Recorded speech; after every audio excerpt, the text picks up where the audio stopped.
Je crois que ce qui est important aujourd'hui pour nos ménages, c'est à la fois d'avoir du logement accessible en termes de prix.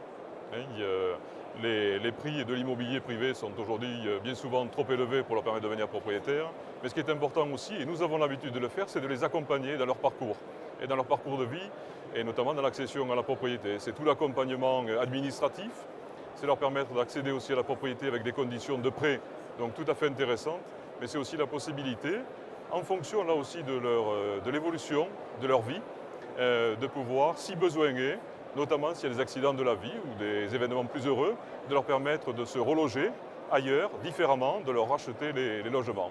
Et nous avons des outils juridiques comme le prêt social location accession qui permet tout à fait, en partenariat avec la Caisse d'épargne, d'être tout à fait efficace, opérationnel et à la rencontre des attentes des ménages.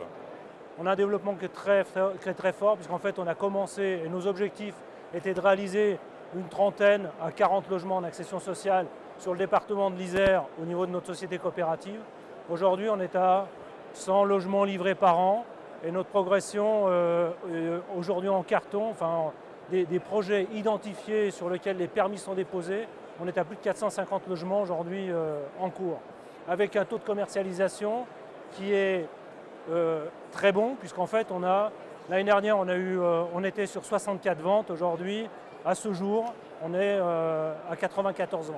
Donc on peut dire qu'on n'a pas vu du tout de ralentissement, et par contre ce qu'on a vu c'est une évolution de la clientèle, c'est-à-dire qu'on avait jusqu'à maintenant une clientèle qui était plutôt des gens qui étaient du logement social avec des revenus faibles, et aujourd'hui on touche vraiment des gens qui ont des revenus intermédiaires et qui, grâce en fait à notre sécurisation, se disent: s'il m'arrive quelque chose dans la vie, si j'ai un pépin, bon, je sais que je serai suivi, que j'ai des solutions. Je dirige Axanis, qui est une coopérative HLM qui fait de l'accession à la propriété, qui ne fait que de l'accession sociale à la propriété. Nous avons un service commercial qui accompagne les clients que l'on a. Hein. Tous nos prospects sont,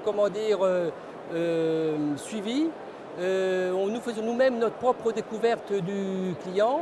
Et ensuite, une fois que la personne est en confiance et qu'elle est prête à être en accession à la propriété, on cherche un financeur, comme par exemple la Caisse d'épargne, par exemple. Il y a aussi des collectivités qui ont inscrit dans leur plan d'urbanisme l'obligation de réaliser de l'accession sociale. Donc aujourd'hui, c'est vrai que si on regarde les demandes des collectivités, les collectivités sont très demandeuses d'accession sociale, alors que jusqu'à maintenant, elles mélangeaient l'accession sociale avec le logement locatif social en disant c'est un créneau, c'est un segment du logement locatif social. Alors qu'en fait c'est complètement autre chose, c'est un segment qui n'existe pas, qui n'existait pas, qui n'était pas rempli.